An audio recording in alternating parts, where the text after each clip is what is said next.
Hi, Gemini. Welcome to your quantum entanglement reading with me, Jocelyn, the Quantum Queen. This is for Gemini, Sun, Moon, or Rising. And as always, welcome to my cross watchers. Cross watcher, you could be dealing with a Gemini, and the message could actually be for you. So feel free to take it however it resonates with you and your situation. Keep in mind that these are general and timeless readings, and if you guys are wanting to book a one-on-one reading, my website information is down below, but just keep in mind they are full right now, and I'll let you guys know when the availability opens back up. And as always, just wanted to say thank you for liking, subscribing, thank you for all the good karma donations, and I just had a really awesome astrology reading by BRYAN.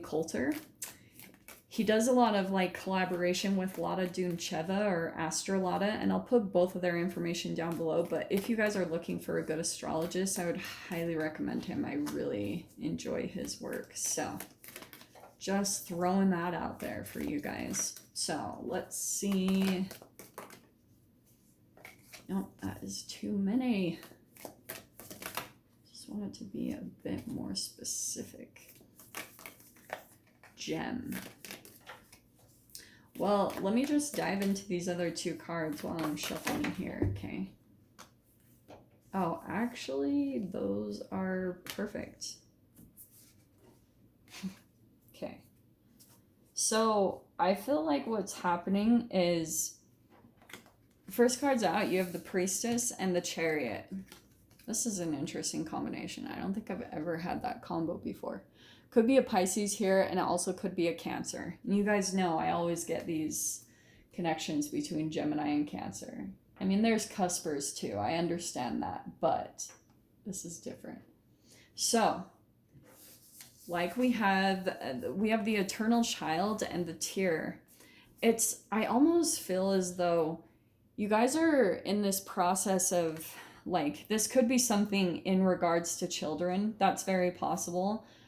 Or with the Eternal Child, there's this interesting kind of dynamic as far as it's like Peter Pan syndrome, you know, someone that never really grows up. They're still in the shadow of being a child in some way, shape, or form. So maybe that's what you're dealing with, Gem. Like, you're dealing with a person that is very unique, almost has this light, this energy and vibration to them, and maybe that's even you. There could be something about that you're just this like really light-hearted, innocent person, and there could be almost, for some of you guys, again, take this however it resonates, either you're coming in as the Eternal Child that's maybe like always on the run, because that's what I get with the Chariot. There's something as far as the Priestess, the way that this is popping out to me is kind of like an Indigo Child or a crystalline child. I think that's what they're called. But it's ones that are unbelievably unique. Their purpose here is to raise the vibration of the universe, and they don't do things in the norm. Like, they do not follow the normal kind of path or standards of society. They're the ones that come in and shake things up, or they kind of go against the grain. And so that's why I feel like, especially when it comes to relationships, either this is you, Gem, or you're dealing with this type of person that it's kind of like a heartbreaker, because this person never really truly commits, and it could possibly be because of some type of higher purpose that they know psychically that they're meant to do. And so they don't do the norm, especially maybe when it even comes to relationships. They just they don't do that. It's like a constant movement and evolution. And so there's like constant changing of locations or constant changing of relationships, because it's kind of like, okay, I've learned a lesson. There's a significant lesson that comes in with maybe a certain place or certain people, and then boom, move on. So let's see. And it really truly is, like, I know it might sound ridiculous in a way, maybe to some people. I don't think it is, but it's because our vibration of the planet is so fluctuating, and there's so many extreme lows. And so that is the purpose of these, is that sometimes there will be an entity or a human that comes in with this really strong vibration that's just like on this constant evolution, because we are needing to go through a fast evolution. And that's the entanglement of this, the significance of this type of human that comes into this existence. Because the faster type of evolution that they go through, we're all connected. We are all one. So if someone's constantly evolving quickly, then it's going to cause other people to, maybe they won't wake up as fast, but they're still going to be like shifting in some way, shape, or form, because they're, you know, especially for people that are watching that type of evolution take place, it's going to cause some type of chemical reaction within them. Dude, this message is freaking intense. And there's another card that flipped over and I have to grab it. There it is. And King of Wands. So that's what I was getting. This is actually really crazy because you could be dealing with a fire sign, an Aries, Leo, Sag, but Seven of Swords. It's kind of like some of you guys could be dealing with a person that's also on the shadow side of this. Okay, because if you're dealing with the wounded healer side of this type of person, it's the Peter Pan syndrome. It's like the man-child, the person that never gets old. And that's why some of you guys could be dealing with that. Someone who, like, in an appearance, it seems like they get away with things, or there's lies and deception. But to me, the core foundation of this, and why it could come in as the eternal child, is that this is some type of shame that was programmed in them. So when they had some type of specific relationship, a dynamic with their parent, they like maybe didn't fit in or didn't do things properly to society's standards or to their family standards. So they always had to sneak around. And imagine all the brain chemical releases of feeling ashamed of who you are, your whole upbringing. So that's why eventually it comes to this switch in the entanglement where it's like taking your power back. And whenever we say that, it's kind of where you accept all the shameful or vulnerable pieces of yourself, and then you can come out in some way, shape, or form.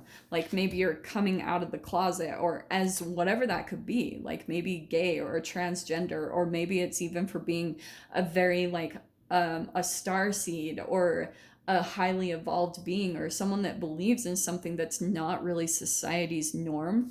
So you have the Three of Pentacles, and that's why I feel as though this is the reason why, because energetically, whatever is going on in this connection, it's like there was always a sneaking, because there was no feeling like they fit in. Because Three of Pentacles, yeah, that's building foundations, but that's collaboration. So that's why this energetic shift almost needs to happen, as far as like really coming into your own and accepting who you are in every way, shape, or form, and just coming out and saying like, this is who I am, this is what I'm into. And that's what this Sun card is. That's when everything, the energy is completely going to shift, either for you or this other person. I have no idea whose side this is on, but this is the energy of it. It's shifting you into this more positive, balanced place in life. There's, like I said, kind of like owning all the pieces of yourself, accepting who you are, coming out in that way. And that's why it, for some of you guys, it could actually be opening things to travel, relocation, maybe living in a more like sunny location, things like that. But look what also is coming out. Yeah. Well, this I feel like is the healing that's going to take place when it comes to the Nine of Swords, because you have the Sun card and the Nine of Swords. The way I see that, dude, with the Sun card coming out to support it, to me, it's standing up to something that you thought was bigger than yourself. So this is like a positive overcoming the shadow. I love that. So this is kind of good. It's like you're really maybe gaining the courage to do something really significant that's going to just make everything become really positive in your life. And the thing that you thought was, it could have been something that you kept thinking like, this is gonna do something to me, or this is gonna harm me, or what if all these negative things happen, and you'll see that none of it was really true. I have seen that happen many a time, so that's why I'm telling you guys that significantly. And what's gonna come in, You have the Ten of Pentacles, or yeah, Ten of Pentacles and the Emperor card. So to me, this could be commitment that comes in. That's very possible. Maybe that's what you've been building a foundation for, is a coming together, commitment and union. And the Emperor card, to me, that's like, this combination to me means building a family, building a structure in life. That also could be related to business. Just saying, there in the middle, yeah, that could be business stuff that's going on, that you're like creating more and more in abundance for yourself, and maybe even becoming some type of boss or a leader or something where you're stepping into a power role. That could be the combination that's coming together. That could be something that is coming together fairly soon, some type of union or a commitment with another person and building a foundation together. So this path might have been kind of lonely, as, you know, coming into all these realizations, but there could be a coming together of someone that's at that similar vibration, like almost to eternal children. Or and there's something significant, like, say for instance, Gem, if you don't resonate with being, like, let's say you've been dealing with a wounded side of the eternal child, like I was talking about before, then it could be a reflection of, right, maybe something needing to be healed in yourself, maybe taking on the more masculine aspects because of the King of Wands. It could be about turning all your focus and directing it back on yourself. And that's a challenge because you're going through a deprogramming how you were originally raised. But that's what's going to bring you into Emperor status, of kind of becoming some type of force. And this is why, like I was saying, the Nine of Swords, there's a healing that's taking place to that. But I will dive into the extended with this and see whatever wants to come out. This is such a crazy message. So if you guys want to join me over there, feel free. Go down below, click on the Vimeo link, and I'll see you over there. But Gemini, if this is where we leave things, I'm sending you guys so much love, wishing you all the very best, and I'll see you in your next reading. Take care.